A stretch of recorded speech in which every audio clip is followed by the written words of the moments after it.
On a tous déjà eu affaire à ce genre de problème, celui qui revient tout le temps, quoi qu'on fasse. Et si je vous disais que la solution, elle tenait en une seule question, mais posée 5 fois. C'est tout le principe de la méthode des 5 pourquoi. Un outil tout simple, mais hyper puissant pour aller chercher les problèmes à la racine. Et c'est ce qu'on va décortiquer ensemble aujourd'hui.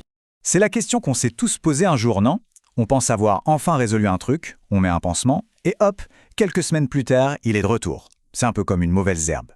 Et ça, en général, c'est le signe qu'on s'est contenté de traiter les symptômes, mais qu'on n'est jamais allé voir ce qui se passait vraiment sous la surface. Et c'est justement là que tout se joue.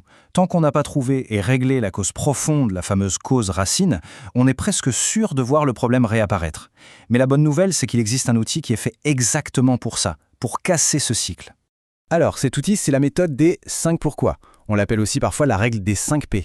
Et attention, il ne faut pas se fier à son nom tout simple. C'est une technique vraiment redoutable pour arrêter de gratter la surface et enfin creuser pour déterrer la vraie origine d'un dysfonctionnement. En fait, le principe est d'une simplicité désarmante. L'idée, c'est de se poser la question pourquoi, encore et encore.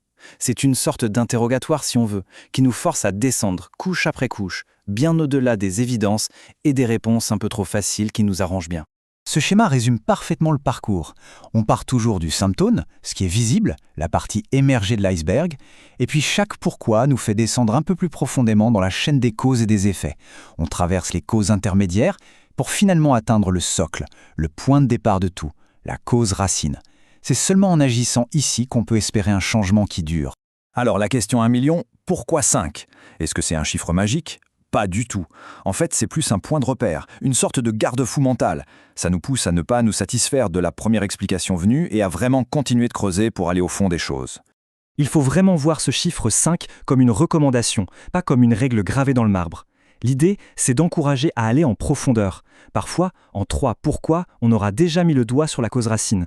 D'autres fois, pour un problème plus complexe, il en faudra peut-être 6 ou même 7. L'important, c'est de continuer à questionner jusqu'à ce que la réponse soit vraiment fondamentale. Bon, à cette théorie, comment est-ce qu'on applique cette méthode, concrètement? Voyons un peu le processus étape par étape. Le processus est une boucle en fait. C'est simple, mais ça demande de la rigueur. Tout commence par définir le problème de manière très claire, très factuelle. Ensuite, on lance la machine. Pourquoi est-ce que ça arrive? La réponse qu'on obtient, ce n'est pas la fin. Au contraire, c'est le point de départ pour la question suivante. Et on répète, jusqu'à tomber sur une cause qui est à la fois fondamentale et surtout sur laquelle on peut agir. Et là, attention, c'est la règle d'or pour que ça marche. Chaque réponse, chaque étape de la chaîne doit se baser sur des faits, des choses qu'on peut observer, pas sur des je pense que ou des suppositions. Si on ne respecte pas ça, tout le château de cartes s'effondre. C'est vraiment ce qui fait la différence entre une analyse sérieuse et une simple discussion de café du commerce. Pour que tout ça soit bien clair, rien de mieux qu'un exemple. On va appliquer la méthode à une situation que beaucoup de gens connaissent. Alors imaginons notre problème de départ, le symptôme visible, on constate une faible participation des apprenants à des activités de formation en ligne. Allez, c'est parti, on se lance. Premier, pourquoi? Pourquoi est-ce que la participation est si faible? La première observation, basée sur des faits, pourrait être la suivante. Voilà, parce que les apprenants se connectent rarement à la plateforme. Ok, c'est un bon début, c'est factuel. Mais on sent bien qu'on est encore au niveau du comportement visible. Il faut creuser plus loin. On continue donc de creuser. Deuxième pourquoi est-ce qu'ils se connectent si peu? La réponse nous emmène un peu plus loin du côté de leur perception. Parce qu'ils ne voient pas l'intérêt des activités. Ah, là, on progresse. On passe du simple comportement observable à ce qui se passe dans la tête des participants. C'est une étape clé. Troisième, pourquoi? Pourquoi est-ce qu'ils ne voient pas cet intérêt? Et là, la réponse commence à pointer vers un souci de conception. Parce que les objectifs pédagogiques ne sont pas clairement expliqués. On y est, on touche à quelque chose de très concret. Le problème n'est peut-être pas un manque de motivation, mais plutôt un manque de clarté. Allez, un dernier effort, on y est presque. Un dernier pourquoi pour vraiment arriver au cœur du réacteur. Pourquoi ces objectifs ne sont-ils pas clairs? Et là, on a notre cause racine. Parce que les consignes sont trop générales et manquent de contexte.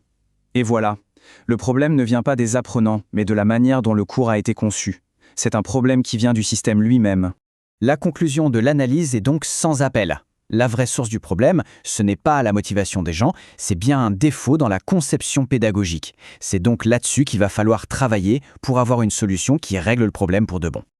Ok, maintenant qu'on a vu la méthode en action, voyons comment vraiment bien s'en servir. Il y a quelques bonnes pratiques qui peuvent transformer cet outil tout simple en un véritable super pouvoir pour résoudre les problèmes. Pour bien utiliser la méthode, il y a quelques règles importantes. D'abord, et c'est capital, on analyse des processus, des systèmes, on ne cherche jamais de coupable. Le but, c'est de réparer le système, pas de pointer les gens du doigt. Ensuite, il faut être exigeant avec les réponses. Un truc vague comme manque de motivation ou manque de temps, ce n'est jamais une cause racine, c'est juste un autre symptôme. Enfin, il faut penser à croiser les informations pour être sûr que notre raisonnement tient la route. Vraiment, s'il n'y avait qu'une seule chose à retenir de tout ça, ce serait celle-là. Une solution vraiment efficace, elle ne se contente pas de mettre un pansement sur un symptôme, elle va traiter la cause racine. C'est ça toute la philosophie de l'approche, arrêter de s'épuiser à combattre les conséquences et s'attaquer enfin aux vraies origines. Et ça nous amène à une dernière petite réflexion. Quel est ce problème récurrent au travail ou dans la vie perso qui mériterait qu'on s'y attaque enfin pour de bon avec cette méthode ? La question est lancée.